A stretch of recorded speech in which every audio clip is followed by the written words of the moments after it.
സ്മോക്കേഴ്സിൽ 30% അധിക സാധ്യതയാണ് ക്യാൻസർ വരാൻ.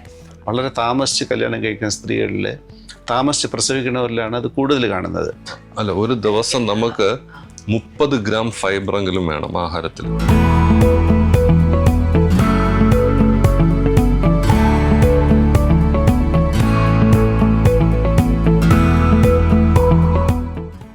നമസ്കാരം, എല്ലാവർക്കും സ്വാഗതം. ഫെബ്രുവരി 4 ലോക ക്യാൻസർ ദിനം. ഞങ്ങളും ചേരുന്നു നിങ്ങളുടെ കൂടെ. നമ്മൾ സാധാരണമായി കേട്ടുവരുന്ന കുറച്ച് ചോദ്യങ്ങളും അതിനുള്ള കുറച്ച് ഉത്തരങ്ങളുമായി 2025 ലോക ക്യാൻസർ ദിനത്തിൻ്റെ തലക്കെട്ട് എന്ന് പറയുന്നത് യുണൈറ്റഡ് ബൈ യുണീക്ക് എന്നാണ്. ക്യാൻസർ എന്ന രോഗത്തിലൂടെ കടന്നു പോകുന്ന ഓരോ രോഗിയും യുണീക്കാണ്, അവരുടെ അനുഭവം യുണീക്കാണ്, അവർക്ക് നമുക്ക് പറഞ്ഞു തരാനുള്ള കഥകളും യുണീക്കാണ്. അതിനുവേണ്ടി നമുക്ക് എല്ലാവർക്കും ഒരുമിക്കാം അത് കേൾക്കാനായിട്ട്. നമ്മുടെ കൂടെ ഇന്ന് ചേരുന്നത് GG ഹോസ്പിറ്റലിലെ ഓങ്കോളജി വിഭാഗത്തിലെ ഡോക്ടർമാരാണ്. നമസ്കാരം, ഞാൻ ഡോക്ടർ KL ജയകുമാർ, GG ഹോസ്പിറ്റലിലെ സീനിയർ കൺസൾട്ടന്റ് ഓങ്കോളജിസ്റ്റ്.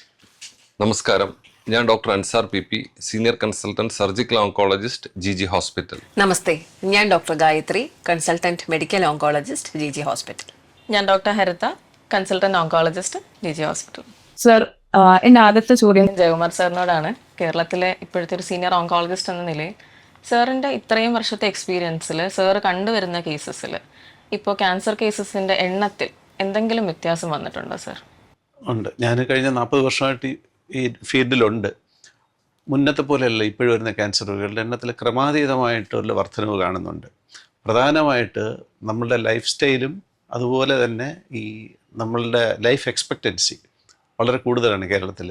അപ്പം ഏജ് കൂടുന്തോറും ക്യാൻസർ രോഗം വരാനുള്ള സാധ്യത കൂടുതലുണ്ട്.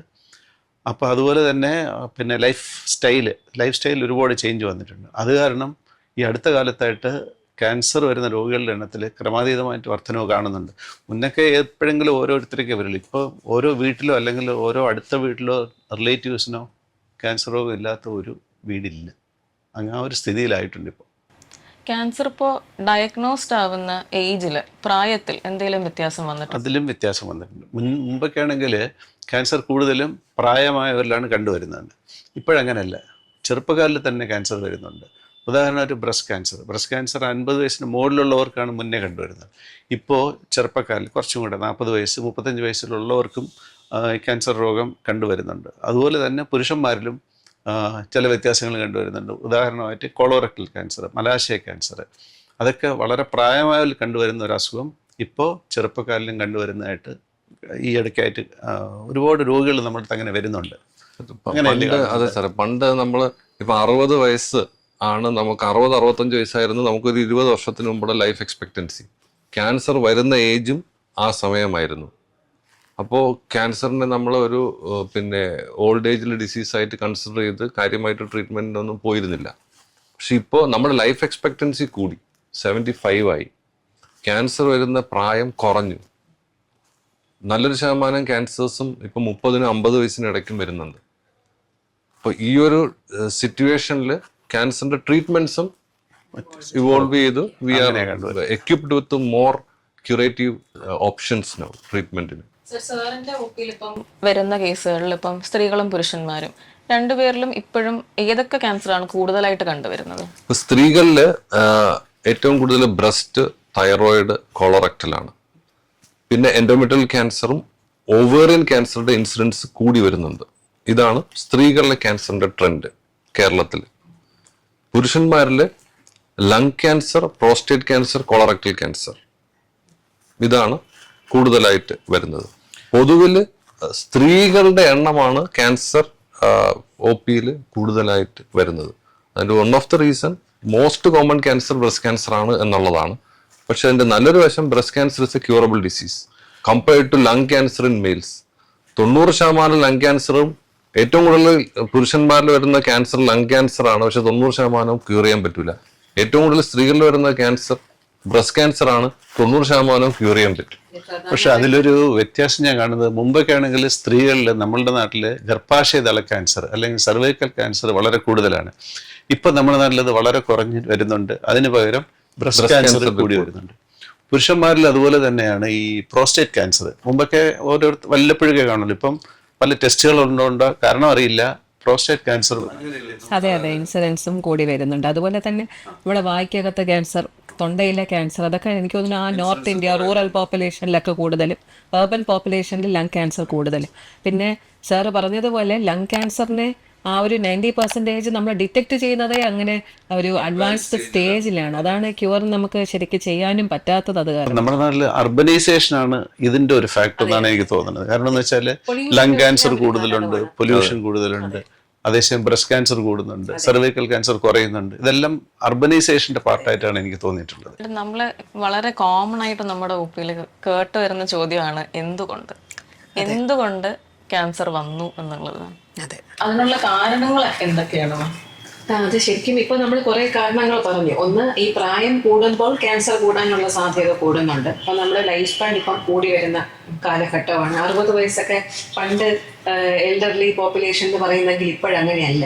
നമ്മളിപ്പോൾ തന്നെ ആ ജെറിയാട്രിക് പോപ്പുലേഷൻ, അതായത് വയസ്സായ ആൾക്കാരുടെ പോപ്പുലേഷനെ പോലും യങ് ഓൾഡ് വെരി ഓൾഡ് അങ്ങനെയാണ് നമ്മൾ തരംതിരിക്കുന്നത് പോലും. അപ്പോൾ ഒന്ന്, നമ്മുടെ ലൈഫ് സ്പാൻ കൂടുന്നത്. പിന്നെ ആൾക്കാരുടെ നമ്മുടെ ജീവിത രീതി മാറുന്നത് അതൊരു കാരണം തന്നെയാണ്. സ്മോക്കിങ്ങിൻ്റെയും കൂടുന്നത്, അതുപോലെ മദ്യപാനം കൂടുന്നത്, നമ്മുടെ വ്യായാമം ഇല്ലാത്ത അവസ്ഥ, ഇപ്പം എല്ലാ ആൾക്കാരും ഇരുന്നുള്ള ജോലി ചെയ്യുന്ന അവസ്ഥ, പണ്ടത്തെ പോലെ അത്രയും ആക്റ്റീവ് അല്ല. ഇതെല്ലാം അതിന് കാരണമാണ്. അന്തരീക്ഷ മലിനീകരണം, ഇതെല്ലാം കാരണമാണ്. പ്ലസ് വേറൊരു കാര്യം എന്ന് പറഞ്ഞാൽ ഈ ക്യാൻസറിൻ്റെ ഡിറ്റക്ഷൻ, അതായത് ആൾക്കാർക്ക് കുറച്ചും കൂടെ അവർക്ക് ഒരു അവബോധമുണ്ട്. അപ്പം ചെറിയ മുഴ വന്നാൽ തന്നെ അവർ ഡോക്ടറെ അടുത്ത് വരും. ഇല്ലെങ്കിൽ പോലും ആൾക്കാർ സ്ക്രീനിങ്ങിന് വേണ്ടി വന്ന് പലപ്പോഴും നമ്മൾ മുഴകൾ കണ്ടെത്തി ചികിത്സിച്ച എത്രയോ സാഹചര്യങ്ങൾ ഉണ്ടായിട്ടുണ്ട്. ഇതെല്ലാം ക്യാൻസറിന്റെ ഇൻസിഡൻസ് കൂടുന്നു എന്ന് റിപ്പോർട്ട്സ് വരാനുള്ള കാരണങ്ങൾ ഇതെല്ലാമായിട്ട് വരും.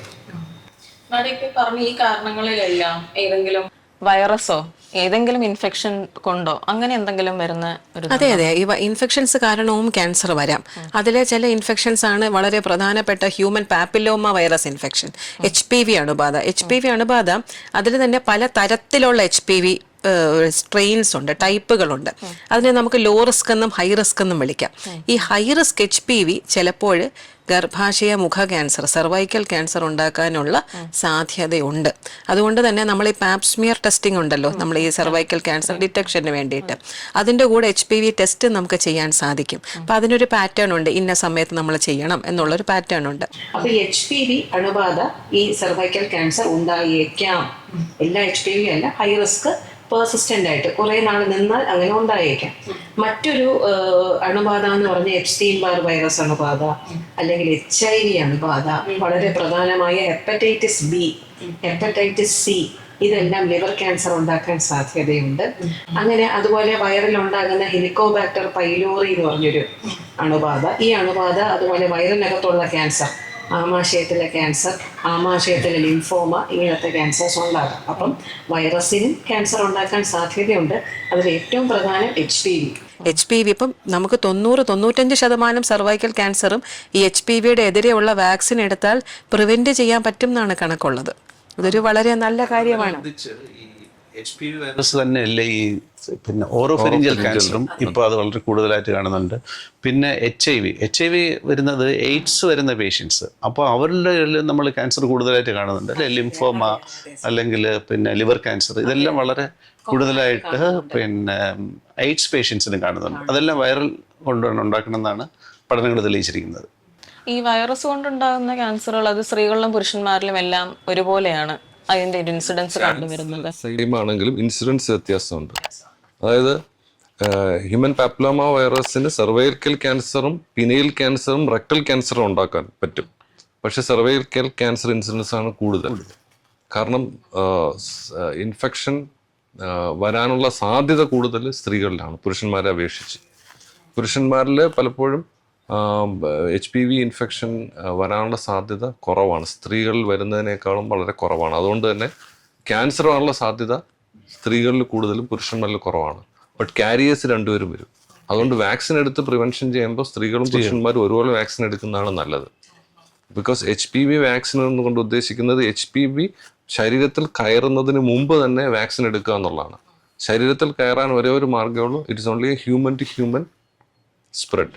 There is no carrier, no intermediate host for human papilloma virus. Human papilloma virus exists only in humans. So, and the spread is by sexual contact or contact to any epithelium, whether it is in the cervix and penis or in the oropharynx. So there should be a direct contact. Before that contact occurs, we have to give vaccine. അതുകൊണ്ട് തന്നെ നമ്മൾ age ലിമിറ്റും അങ്ങനെ വരുന്നത്. Age limit അങ്ങനെ എന്തെങ്കിലും ഉണ്ടോ എന്നുള്ളതായിരുന്നു എന്റെ അടുത്ത ചോദ്യം. വാക്സിൻ നമ്മളിപ്പോൾ എടുക്കുന്നതിന് നമ്മളൊരു പ്രായം പറയുന്നുണ്ടോ? ശരിക്കും നമ്മളൊരു 9 to 26 ഇയേഴ്സ് ആണ് ആ പ്രായം പറയുന്നത്. 9 to 26. ഇപ്പം 9 to 26 ഇയേഴ്സിൽ നമ്മൾ 15 വയസ്സിന് മുന്നേ ആണെന്നുണ്ടെങ്കിൽ 2 ഡോസ് മതി HPV വാക്സിൻ. 15 വയസ്സിന് ശേഷം 26 വയസ്സ് വരെ 3 ഡോസാണ് വേണ്ടത്. അതായത് ഇന്നിപ്പോൾ എടുക്കുകയാണെങ്കിൽ അടുത്ത ഡോസ് നമ്മൾ 2ാമത്തെ മാസം എടുക്കും, അതിന്റെ അടുത്ത ഡോസ് 6ാമത്തെ മാസം എടുക്കും. അങ്ങനെ 3 ഡോസാണ് കംപ്ലീറ്റ് പ്രൊട്ടക്ഷന് വേണ്ടി 15 വയസ്സിന് ശേഷം വേണ്ടത്. പക്ഷെ ഇപ്പൊ ശരിക്കും കുറെ പഠനങ്ങൾ ഇപ്പൊ സിംഗിൾ ഡോസിന് പോലും പ്രൊട്ടക്ഷൻ കിട്ടുന്ന രീതിയിൽ പഠനങ്ങളുണ്ട്. പക്ഷെ ഗൈഡ് ലൈൻസിൽ വന്നിട്ടില്ല. ഇപ്പോഴും നമ്മൾ 2 ഡോസ് ബിഫോർ 15 ആഫ്റ്റർ 15 3 ഡോസസ് ആണ്. പിന്നെ ഇതിനെ നമ്മൾ 45 ഇയേഴ്സ് വരെ എടുക്കാം എന്നുള്ള ഒരു കണക്കും ഉണ്ട്. പക്ഷെ എപ്പോഴും കൂടുതൽ എഫക്റ്റ് വരുന്നത് 26 പറഞ്ഞതുപോലെ ഫസ്റ്റ് സെക്ഷൽ ഇന്റർകോഴ്സിന് മുന്നേ എടുക്കുന്നതാണ് എപ്പോഴും ഗുണമായിട്ട് വരുന്നത്. അപ്പം ഇത് വേറൊരു പ്രധാനപ്പെട്ട കാര്യം, ഗേൾസ് എന്തായാലും എടുക്കണം. മെയിൽസിലും ഓഫർ ചെയ്യാൻ പറ്റും. ഈ പറഞ്ഞ പോലെ ഹേർഡ് ഇമ്മ്യൂണിറ്റിയും എല്ലാവരിലും ഒരു HPV ആ ഒരു ടൈറ്റർ വരാനായിട്ടും 2 ആൾക്കാരും എടുക്കുന്നതാണ് നല്ലത്. എല്ലായിടത്തും അവൈലബിളുമാണ്. പിന്നെ വേറൊരു വലിയ കാര്യം, നമ്മുടെ India serum institute HPV vaccine ഉണ്ടാക്കാൻ തുടങ്ങിയിട്ടുണ്ട്. പൈസ എമൗണ്ട് ആയിരുന്ന ഒരു കോസ്റ്റ് ഇപ്പോൾ അത് കുറഞ്ഞു വരുന്നുണ്ട്. നമ്മുടെ നാഷണൽ പ്രോഗ്രാമിലോട്ടും HPV vaccine, hepatitis B vaccine already വന്നു കഴിഞ്ഞു. HPV വാക്സിനും നാഷണൽ പ്രോഗ്രാമിൽ വരുന്നുണ്ട്. അത് അതിനൊരു മറ്റേ നമ്മുടെ പലതരം വാക്സിൻസ് ഉണ്ട്. അതിനകത്ത് നാനോ വാലന്റ് ആണ് എല്ലാ സ്ട്രെയിൻസിന്റെ എതിരെ ഉള്ളത്. ക്വാഡ്രി വാലന്റ് ആണ് നമ്മുടെ ഗവൺമെന്റ് ഓഫ് ഇന്ത്യ പ്രൊഡ്യൂസ് ചെയ്തിരിക്കുന്നത്. ഇപ്പൊ കോസ്റ്റും കുറവാണ്. ഇനിയും കുറയ്ക്കാനുള്ള ശ്രമങ്ങൾ നടന്നുകൊണ്ടിരിക്കുന്നുണ്ട്. അതങ്ങനെ വന്നു കഴിഞ്ഞാൽ നമുക്ക് ഒരുപാട് പേർക്ക് ആക്സസ് ഈസി ആയിരിക്കും. ഈ ഇതുപോലത്തെ ക്യാൻസർ ഒരു പരിധിവരെ പ്രിവെന്റ് ചെയ്യാൻ സാധിക്കും. 100% പ്രിവെൻഷൻ ആണ് ഈ പറയുന്നത്. സാർ, ഏതെങ്കിലും ഒരു ഏജ് കട്ട് ഓഫ് ഉണ്ടോ നമ്മൾ ഈ വാക്സിൻ എടുക്കാൻ പറയുന്നതിന്? നമ്മളിപ്പം ഏതെങ്കിലും തുടക്കം ഇപ്പം 9 വയസ്സ് 26 വയസ്സ് 25 വയസ്സ് വരെ ഇങ്ങനെ പറയുന്നുണ്ടെങ്കിലും കട്ട് ഓഫ് പറയുന്നില്ല. 26 ഏർലി ആയിട്ട് എടുക്കുന്നതാണ് ഏറ്റവും നല്ലതെന്ന് പറയാം. ഓക്കെ സാർ, നമ്മളിപ്പോൾ ഈ കേട്ട സ്ക്രീനിങ് നമ്മൾ പ്രിവെൻഷനിൽ ഒരിതാണ് നമ്മുടെ വാക്സിനേഷൻ എന്ന് പറയുന്നത്. വേറെ എന്തെങ്കിലും മൊഡാലിറ്റീസ് ഉണ്ടോ സാർ പ്രിവെന്റ് ചെയ്യാനായിട്ട്? പ്രിവെന്റ് ചെയ്യാനുള്ളതെന്ന് പറഞ്ഞാൽ ഒന്ന് നമ്മുടെ ലൈഫ് സ്റ്റൈലാണ്. പ്രധാനപ്പെട്ട സ്മോക്കിംഗ് കംപ്ലീറ്റ് ആയിട്ട് സ്റ്റോപ്പ് ചെയ്യുന്നത് തന്നെ ക്യാൻസർ നല്ല രീതിയിൽ പ്രിവെന്റ് ചെയ്യാൻ സാധിക്കും. പിന്നെ സ്ത്രീകളിൽ ബ്രസ്റ്റ് ക്യാൻസർ നമുക്ക് പ്രിവെന്റ് ചെയ്യാൻ സാധിക്കില്ലെങ്കിലും പോലും അത് ജനറ്റിക് ഒരു ഫാക്ടറാണ്. പക്ഷേ മുലയൂട്ടാത്ത അമ്മമാരിൽ, വളരെ താമസിച്ച് കല്യാണം കഴിക്കുന്ന സ്ത്രീകളിൽ, താമസിച്ച് പ്രസവിക്കുന്നവരിലാണ് അത് കൂടുതൽ കാണുന്നത്. അപ്പോൾ അത് നമുക്കൊരു പരിധിവരെ അങ്ങനെ കൺട്രോൾ ചെയ്യാൻ പറ്റും. പിന്നെ ആൽക്കഹോളിസത്തിനും ഈ മുമ്പൊക്കെ ആൽക്കഹോൾ കഴിക്കാമെന്നൊക്കെ പറഞ്ഞാലും അങ്ങനെയല്ല. Alcohol also has a role for producing cancer. അപ്പം ആൽക്കഹോൾ സ്റ്റോപ്പേജ്. പിന്നെ നമ്മുടെ ഫുഡ് ഹാബിറ്റ്സ് എന്ന് പറഞ്ഞാൽ ഈ ധാരാളം വറുത്ത ആഹാരങ്ങൾ, പിന്നെ റെഡ് മീറ്റ്, അതെല്ലാം കഴിയുന്നത് അവോയ്ഡ് ചെയ്യുക. ജങ്ക് ഫുഡ്സ്, നമ്മൾ ബേക്കറിയിൽ കിട്ടുന്ന ജങ്ക് ഫുഡ്സ്, അതിന് പകരം നമ്മുടെ ആഹാര രീതിയിൽ തന്നെ പച്ചക്കറികൾ, പഴവർഗ്ഗങ്ങൾ, ഫ്രഷ് ലീഫി വെജിറ്റബിൾസ്, ഇതെല്ലാം ആഡ് ചെയ്താൽ തന്നെ നമുക്ക് കുറേ ക്യാൻസർ ഒരു പരിധിവരെ കുറയ്ക്കാൻ പറ്റും. ടോട്ടൽ പ്രിവെൻറ്റ് ചെയ്യാൻ പറ്റും എന്ന് പറയുന്നില്ല. ഇപ്പോൾ ലൈഫ് സ്റ്റൈൽ ചേഞ്ചസ്, പിന്നെ എക്സസൈസ്, സ്ട്രെസ്സ്, വണ്ണമുള്ള സ്ത്രീകളിൽ, വണ്ണമുള്ള പുരുഷന്മാരിലും പ്രത്യേകിച്ച് കണ്ടുവരുന്ന കുറച്ച് ക്യാൻസറുകളൊക്കെ ഉണ്ട്. പ്രധാനമായിട്ട് ബ്രസ്റ്റ് ക്യാൻസറൊക്കെ. അതൊക്കെ നമ്മളുടെ എക്സസൈസിൽ നമുക്കൊരു പരിധിവരെ കുറയ്ക്കാൻ പറ്റും. Stress is another factor. അപ്പോൾ നമ്മളുടെ യോഗിക് എക്സസൈസും അങ്ങനെ സ്ട്രെസ് കുറയ്ക്കുക, life style, food habit, regular exercise ചെയ്യുക, പിന്നെ ഈ ജങ്ക് ഫുഡ്സൊക്കെ ഒന്ന് അവോയ്ഡ് ചെയ്യുക, prevention of avoiding alcohol and smoking, ഇതെല്ലാം വെച്ചിട്ട് തന്നെ നമുക്ക് ഒരു പരിധിവരെ നമുക്കിത് പ്രിവെൻറ്റ് ചെയ്യാം, അല്ലെങ്കിൽ ഒരു പരിധിവരെ നമുക്ക് നിർത്താൻ പറ്റും. അങ്ങനെയല്ലേ? അതെ സാർ, ഈ പഴവും പച്ചക്കറികളുടെ കാര്യം പറഞ്ഞല്ലോ. അതിൽ ഒരു ദിവസം നമുക്ക് 30 ഗ്രാം ഫൈബറെങ്കിലും വേണം ആഹാരത്തിൽ. 30 ഗ്രാം. അപ്പോൾ 30 ഗ്രാം ഫൈബർ നമുക്ക് വേണമെങ്കിൽ അറ്റ്ലീസ്റ്റ് 400 ഗ്രാം എങ്കിലും വെജിറ്റബിൾസും ഫ്രൂട്ട്സും നമ്മൾ കഴിച്ചിരിക്കണം ഒരു വ്യക്തി. കേരളത്തിൽ കോളറക്ടൽ ക്യാൻസർ വളരെ കോമൺ ആണ് ഇപ്പോൾ, എസ്പെഷ്യലി ചെറുപ്പക്കാരിൽ. അതിന് one of the reason which we are not sure, നമുക്ക് ഉറപ്പില്ല, എന്നാലും നമുക്കത് ഊഹിക്കാൻ കഴിയുന്നതെന്ന് വെച്ച് കഴിഞ്ഞാൽ ഈ വളരെ കുട്ടിയായിരിക്കുന്ന സമയത്തെ തന്നെ ഫൈബർ ഇല്ലാത്ത ഫുഡ് കഴിക്കുന്നു എന്നുള്ളതാണ്. Because we C cancer in 30s 40s at A very young age. അതുപോലെ തന്നെ റെഡ് മീറ്റ് ഹൈ ഫ്രൈഡ് ആയിട്ടുള്ള red meat protein food, especially red meat. But it doesn't stop at red meat. Any meat which is more in amount, we need only 1 gram per kilogram per day. So 60 to 80 gram per day of protein is needed. That can be obtained either in meat, egg, cereals or anything. But if you take more, what happens is protein and fat metabolites, if you don't take adequate fiber, that stays a very long period in the intestine. കുടലിനകത്ത് ഈ ദഹനാവശിഷ്ടങ്ങൾ വളരെ കാലം നിൽക്കും. Fibre ഉണ്ടെങ്കിൽ എന്ത് പറ്റും? ഇന്ന് കഴിക്കുന്ന ആഹാരത്തിൻ്റെ അവശിഷ്ടം നാളെയോ മറ്റന്നാളോ തന്നെ മോഷനിൽ പുറത്തു പോകും. കാരണം ഫൈബർ നമ്മുടെ ശരീരത്തിന് ദഹിപ്പിക്കത്തില്ല. ദഹിപ്പിക്കാത്ത കാരണം ഇത് വെള്ളം വലിച്ചെടുക്കുകയും മോഷൻ്റെ ബൾക്ക് കൂട്ടുകയും ചെയ്യും. ബൾക്ക് കൂടുന്ന കാരണം കുടലിൻ്റെ ചലനം വർദ്ധിപ്പിക്കും. ആഹാരത്തിൻ്റെ ദഹനാവശിഷ്ടങ്ങൾ ഇമ്മീഡിയറ്റ് ആയിട്ട് പുറന്തള്ളും. സപ്പോസ് നമ്മൾ പ്രോട്ടീനും ഫാറ്റും കൂടുതലാണ് കഴിക്കുന്നത്, അതിൻ്റെ കൂട്ടത്തിൽ ഫൈബർ കഴിച്ചില്ലെങ്കിലോ പ്രോട്ടീൻ്റെയും ഫാറ്റിൻ്റെയും ദഹനാവശിഷ്ടം കുറേ നാൾ കുടലിൽ തങ്ങി നിൽക്കുമ്പോൾ കുടലിൻ്റെ ഭിത്തിയിൽ ഇതിനെ വളർച്ച ത്വരിതപ്പെടുത്തുന്ന ചില ഘടകങ്ങൾ അതുണ്ടാക്കും. അപ്പോൾ അഡിനോമാസ് ചെറിയ ചെറിയ കുരുക്കളായിട്ട് തുടങ്ങും. അഡിനോമയിൽ നിന്ന് ക്യാൻസറിലോട്ട് വരാനായിട്ട് 10-15 വർഷമാണ് എടുക്കുന്നത്. ജനറ്റിക് പ്രിഡിസ്പോസിഷൻ ഉള്ളവരിലാണെങ്കിൽ 5-10 വർഷം എടുക്കത്തുള്ളൂ. അപ്പോൾ 30 വയസ്സിലോ 40 വയസ്സിലോ ഒരാളിന് ക്യാൻസർ വന്നു എന്ന് പറഞ്ഞാൽ അതിൻ്റെ അർത്ഥം എന്താണ്? ഒരു 20 വയസ്സ് മുതൽ തന്നെ അയാളുടെ ഫുഡ് ഹാബിറ്റ്സ് ഈ ഒരു രീതിയിൽ, അല്ലെ അതിനു മുമ്പേ തന്നെ തുടങ്ങി ഫൈബർ ഇല്ലാത്ത ആഹാരം ആണ് കഴിക്കുന്നത്. അതല്ലേ ഹൈ പ്രോട്ടീൻ ആൻഡ് ഗായത്രിയുടെ അടുത്ത് തന്നെ രോഗികളുടെ അടുത്ത് നമ്മളുടെ ലൈഫ് സ്റ്റൈൽ ഹാബിറ്റ്, ഫുഡ് ഹാബിറ്റ്സിനെ കുറിച്ച് നമ്മൾ പ്രത്യേകം സംസാരിക്കാറില്ലേ? അപ്പോഴെന്തൊക്കെ മനസ്സിലാക്കണം? ഇതെങ്ങനെയല്ല? ഇത് തന്നെയാണ് നമ്മളിപ്പം ചെറുപ്പക്കാരിൽ പ്രത്യേകിച്ച് ഇങ്ങനത്തെ ഒരു കാര്യം കാണുന്നുണ്ട്. പിന്നെ സാറ് പറഞ്ഞതുപോലെ ആ ജനറ്റിക് പ്രീഡിസ്പോസിഷൻ വരുമ്പം ഇത് ഒരു ആഡഡ് ഒരു കാര്യമായിട്ട് അത് ആക്സിലറേറ്റ് ചെയ്യുന്ന ഒരു പ്രോസസ്സായി. പിന്നെ മറ്റൊരു കാര്യം എന്ന് പറഞ്ഞാൽ ഇപ്പം നമുക്ക് ആർക്ക് സമയമില്ല. ഈ പച്ചക്കറി വാങ്ങിക്കുന്നതിനകത്തുള്ള പെസ്റ്റിസൈഡ്സ് ഇതെല്ലാം ഒരു പ്രോബ്ലമാണ്. അപ്പോൾ സ്വന്തമായിട്ടൊരു പച്ചക്കറി തോട്ടം എല്ലാവർക്കും ഉണ്ടാക്കാൻ പറ്റിയാൽ അത് തന്നെയായിരിക്കും ഏറ്റവും നല്ല കാര്യം. പിന്നെ പെസ്റ്റിസൈഡ്സും അതെല്ലാം ഒരു കാർസിനോജനിക് ആണ്. ഒരു ഡെഫിനറ്റ് ആയിട്ട് പിന്നെ ഒരു പഠനങ്ങൾ ഇല്ലെങ്കിലും അതും ഒരു നമ്മൾ കണ്ടുവരുന്ന ഫാക്ടർ ആവാം. ഉറപ്പായിട്ട് പറയാൻ പറ്റില്ല. പക്ഷെ ഇതിന് സമാനമായ മറ്റ് പഠനങ്ങളിൽ നിന്ന് മനസ്സിലാകുന്നത് high use of pesticides may be one of the reasons for cancer. Sir, ഇതിപ്പോൾ നമ്മൾ ആഹാരത്തിൽ കണ്ട ഒരു കട്ട് ഓഫ് ഇപ്പോൾ ഇത്രയും വേണമെന്ന് പറഞ്ഞതുപോലെ ഇപ്പം പുകവലിക്കും മദ്യപാനത്തിനും അങ്ങനെ എന്തെങ്കിലും ഒരു കട്ട് ഓഫ് ഉണ്ടോ? സാധാരണഗതിയിൽ പുകവലിക്കുന്നവരിൽ ജനറൽ പോപ്പുലേഷനേക്കാളും ആയുസ് കുറവാണ്. 10 വർഷമെങ്കിലും അവർക്ക് കുറവാണ് ആയുസ്. പുകവലിക്കുന്നവരും വലിക്കാത്തവരും തമ്മിൽ ഏറ്റവും കുറഞ്ഞത് 10 വർഷത്തിന്റെ ആയുസ് ഡിഫറൻസ്. ക്യാൻസർ റിലേറ്റഡ് തന്നെ ആവണമെന്നില്ല, മറ്റ് പല പല കാരണങ്ങളുണ്ട്. പിന്നെ ക്യാൻസർ റിലേറ്റഡ് ഡെത്തിന്റെ 5-1 പുകവലി മൂലമാണ്. If you take total cancer related deaths 1 in 5 is due to tobacco related. അപ്പോൾ സപ്പോസ് ഒരാൾ പുക വലിച്ചുകൊണ്ടിരിക്കുന്ന ഒരാൾ സ്റ്റോപ്പ് ചെയ്യുകയാണെങ്കിൽ അയാളുടെ ക്യാൻസർ വരാനുള്ള സാധ്യത, if that person stops for 15 years, it reduces by 90%. It almost equals to the general population risk. ഇനി ഒരാൾക്ക് നിർത്താൻ പറ്റില്ലെങ്കിലോ, even if you reduce the amount by half, the risk of cancer will reduce by at least by 1/4. അപ്പോൾ എന്ത് അളവിലുള്ള റിഡക്ഷനും it help to prevent cancer related to tobacco. അപ്പോൾ അതുപോലെ തന്നെയാണ് പാസീവ് സ്മോക്കിംഗ്. പാസീവ് സ്മോക്കിംഗ് ആണ് നമ്മുടെ വീട്ടുകാരിലും കൂടെ ക്യാൻസർ ഉണ്ടാകാനുള്ള സാധ്യതയുള്ളൂ. ഇപ്പം വീട്ടിലെ ഹസ്ബൻഡോ അല്ലെങ്കിൽ മക്കളൊക്കെ പുകവലിക്കാരാണെങ്കിൽ സ്ത്രീകളിൽ പോലും ഇങ്ങനെ കണ്ടുവരുന്നുണ്ട് പുകവലി. പിന്നെ അത് പുകവലി ഉണ്ടാക്കുന്ന പൊല്യൂഷൻ ഇൻ ദ എയർ, ബാക്കി ആൾക്കാർക്കും ക്യാൻസർ വരും. അപ്പം പുകവലി കംപ്ലീറ്റ് സ്റ്റോപ്പ് ചെയ്താൽ തന്നെ നമ്മുടെ നാട്ടിൽ ഒരു നല്ല ശതമാനം ക്യാൻസേഴ്സ് നമുക്ക് സ്റ്റോപ്പ് ചെയ്യാൻ പറ്റുന്നതാണ് നമ്മളുടെ അനുഭവം പറയുന്നത്.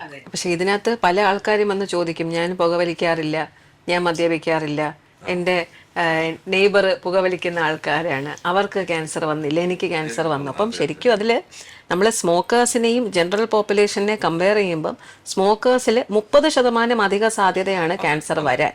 അതാണ്. അപ്പം അതിൽ നിങ്ങൾ പെടുമോ എന്നുള്ളത് നമുക്ക് പറയാൻ പറ്റില്ല, ആര് പെടും എന്നുള്ളത് പറയാൻ പറ്റില്ല. അപ്പം സ്മോക്കിംഗ് ഡെഫിനറ്റ്ലി ഹാംഫുൾ തന്നെയാണ്. ആൽക്കഹോളുമായിട്ട് ചേർന്ന ഇഫക്റ്റും ഉണ്ട്, അതാണ് കോമ്പൗണ്ടിങ് ഇഫക്റ്റും ഉണ്ട്. സ്മോക്കിംഗ് റിലേറ്റഡ് ഉള്ള ക്യാൻസർ തന്നെ ധാരാളം ഉണ്ട്. അതെ. വായ്ക്കുള്ള cancer, oesophageal cancer, bladder cancer, breast cancer, എല്ലാം സ്മോക്കിംഗ് റിലേറ്റഡ്. ക്യാൻസറും വരും. 80-ലേറെ കാർസിനോജൻസ്. അതിൽ 2 പിന്നെ റേഡിയോ ആക്റ്റീവ് ആണ്. അതെ. Lead two ten and polonium two ten naturally available ആയിട്ടുള്ള നമ്മുടെ പ്ലാന്റ്സിൽ ഉള്ള റേഡിയോ ആക്റ്റീവ് മെറ്റീരിയൽസ് ആണ്. ഇത് പുറത്തുള്ളതുകൊണ്ട് പ്രശ്നം ഉണ്ടാക്കത്തില്ല. ബട്ട് എന്തെങ്കിലും രീതിയിൽ അത് സിഗരറ്റിന് തന്നെ പോകാവണമെന്നില്ല. Any smoke will lead this radio active materials in to the lung. ലങ്ങിൽ പോയി നിൽക്കും. For a young person when he's active everything will be cuffed out. But as he smokes for a very long time, or the person lives in a highly polluted city for a long time. Why I said highly polluted? Current study says that if a person living in Delhi city is as though he is smoking 10 cigarettes per day, that much it is polluted. So a period of 20 to 40 years, when a person lives in a highly polluted city or a person smokes continuously, the ciliary action disappears. So the natural ability of the lung to expel out all these radioactive and carcinogens diminishes. That is why the duration is important. If you are exposed to these carcinogens for a very long time, your chance of developing cancer will be more. Because as time passes, the body's ability to expel out will become less, and more carcinogens will deposit, and it initiates the tumorigenesis process. And next 15-20 years, it becomes cancer. Atmospheric pollution lung cancer മാത്രമല്ല അല്ലേ, ഒരുപാട് cancers ഉണ്ടാക്കുന്ന ഒരു കാര്യമാണ്. ഉള്ളവർ 50 വയസ്സാകുമ്പോൾ എന്ത് ചെയ്യാം? അവർക്ക് ഒന്ന് സ്ക്രീനിങ് ചെയ്യാം. ഇപ്പൊ കൊളോണോസ്കോപ്പി ചെയ്തില്ലെങ്കിലും ഒരു സ്റ്റൂൾ ഒക്കൾട്ട് ബ്ലഡ് ടെസ്റ്റ് എങ്കിലും ചെയ്ത് നോക്കുക. വളരെ സിമ്പിൾ ആണ്. മലം എടുത്ത് കൊടുക്കുക, പരിശോധിക്കുക. അതല്ലെങ്കിൽ ഈ ബന്ധപ്പെട്ടതിന് ശേഷം ഉണ്ടാകുന്ന വേദന, ഇതെല്ലാം സർവൈക്കൽ ക്യാൻസറിന്റെ ലക്ഷണങ്ങളായേക്കും. സർജറി മാത്രമല്ല, ലാപ്രോസ്കോപ്പിക് സർജറി ചെയ്ത് മാറ്റി കഴിഞ്ഞാൽ മറ്റ് ട്രീറ്റ്മെന്റ് ഇല്ലാതെ തന്നെ ഇത് ക്യൂർ ആവും.